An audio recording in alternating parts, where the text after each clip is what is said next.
وآخر دعواهم أن الحمد لله رب العالمين۔ کبھی منافق آپ کو فجر کی نماز پہ نظر نہیں آئے گا۔ مومنوں کا رویہ ہے کہ وہ لوگ فجر کی نماز پڑھتے ہیں۔ اثقل الصلوات علی المنافقین صلاۃ الفجر و صلاۃ العشاء۔ منافقوں پہ فجر بھی بھاری، عشاء بھی بھاری۔ بہانہ کیا ہے؟ بس جی آفس سے لیٹ آئے، تھکاوٹ ہو گئی۔ اصل میں تھکاوٹیں تو ان کو بھی ہوتی تھیں، کام تو وہ لوگ بھی کرتے تھے، ایمان ان کا مضبوط تھا۔ اور کچھ لوگ یہ بہانہ کر لیتے ہیں، بس وہ میں الارم لگانا بھول گیا۔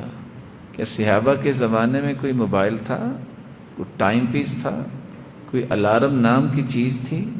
ان کے دل میں اصل میں الارم تھا کہ اللہ کے سامنے کھڑا ہونا ہے، اس لیے بیدار ہو جاتے۔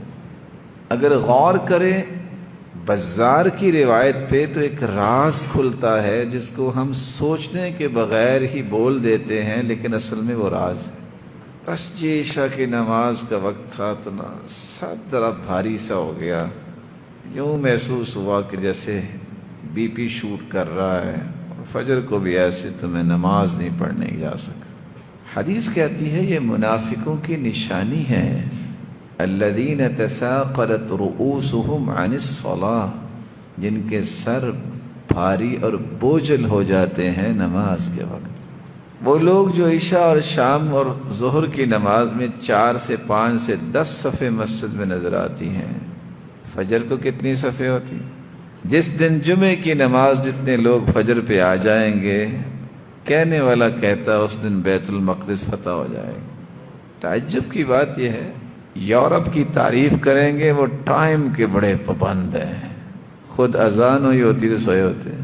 تعریفیں کن کی کر رہے ہیں؟ کافروں کی۔ اور خود نماز ہو جاتی ہے اور پتہ ہی کچھ نہیں۔ اور سچی بات پوچھیں، جو اللہ نے فجر کی نماز میں لذت رکھی ہے وہ کسی نماز میں نہیں۔ اس کی وجہ سمجھیے، میں نے ویسے نہیں کہہ دیا۔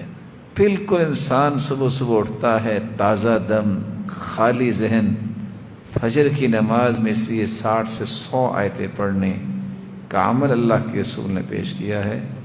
یقین مانیے فجر کی نماز میں جو لذت آتی ہے باقی کسی نماز میں نہیں آتی۔ جی نہیں چاہتا کہ بندہ اس نماز کو چھوڑے۔